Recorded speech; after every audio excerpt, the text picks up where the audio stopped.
Alright guys, a quick one. If you have an iPhone and Siri is not talking on your iPhone, like when you say, "Hey Siri, hey Siri,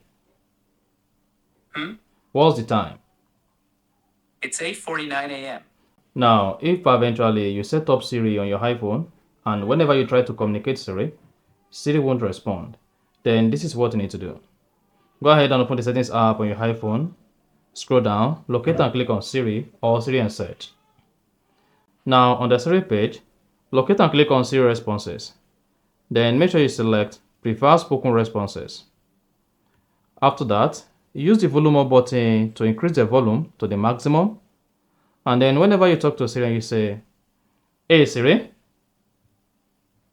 hey Siri, good morning." Good morning, Jasper. And then that's it. So that's exactly how to fix Siri not talking on iPhone. If you found this offer informative, please don't forget to like and then subscribe.